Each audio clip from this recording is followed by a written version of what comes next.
ప్రభుత్వ ఉద్యోగులకు ఇచ్చిన హామీలన్నిటినీ కూటమి ప్రభుత్వం ఒక్కొక్కటిగా నెరవేరుస్తూ వస్తోందని ఏలూరు ఎమ్మెల్యే బడేటి చంటి పేర్కొన్నారు. ఇదే సమయంలో ప్రజాహితమే కూటమి ప్రభుత్వ అభిమతమనే విషయాన్ని ఉద్యోగులు కూడా గ్రహించాలని ఆయన సూచించారు. ఏలూరులోని ఎమ్మెల్యే క్యాంపు కార్యాలయం గురువారం ప్రజా వినతులిచ్చేందుకు వచ్చిన వారితో కిక్కిరిసింది. తనను కలిసేందుకు వచ్చిన వారిని ఆప్యాయంగా పలకరించిన ఎమ్మెల్యే బడేటి చంటి వారి సమస్యలను క్షుణ్ణంగా అడిగి తెలుసుకున్నారు.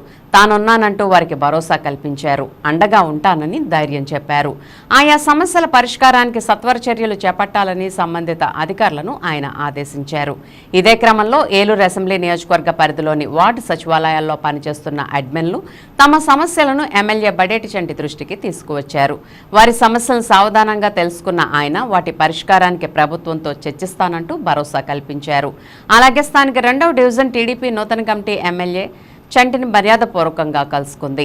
ఈ సందర్భంగా ఆయన మాట్లాడుతూ కూటమి ప్రభుత్వం అధికారంలోకి వచ్చిన తర్వాత ప్రజా సమస్యలతో పాటు ఉద్యోగుల సమస్యల పరిష్కారానికి కూడా ప్రత్యేక దృష్టి సారించిందని చెప్పారు. ఈ విషయంలో ఎవరైనా అధైర్యపడాల్సిన అవసరం లేదని ఆయన భరోసా కల్పించారు. ఈ కార్యక్రమంలో టీడీపీ నాయకులు, కార్యకర్తలు తదితరులు పాల్గొన్నారు.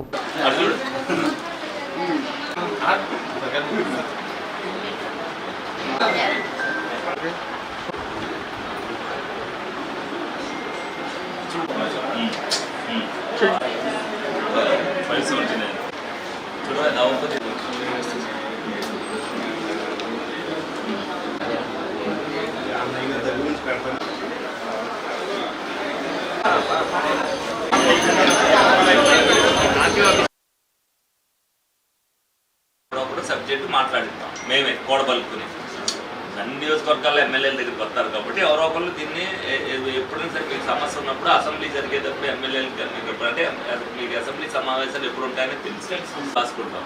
అందరూ లంచ్ అవర్లు అందరం వెళుతాం. ఈ సమస్య ఇలాగ వచ్చింది, నా దగ్గరికి ఇలాగ వచ్చిందని ఒకరికొకటి మాట్లాడతాం. ఏదో సబ్జెక్టు దాంట్లో మాట్లాడతాం. దీని మీద వాళ్ళు ఆన్సర్ ఇవ్వాల్సి వస్తారు. ఆ తరపున అడిగిన దానికి కంపల్సరీ జవాబు చెప్పాలి కాబట్టి దాని మీద ఏదో ఒక రిజల్ట్ వస్తుంది. దీని మీద ఫాలో అంటే మీకు చెప్తున్నా అంటే మీకు కొంచెం జరగండి సార్. ఒకసారి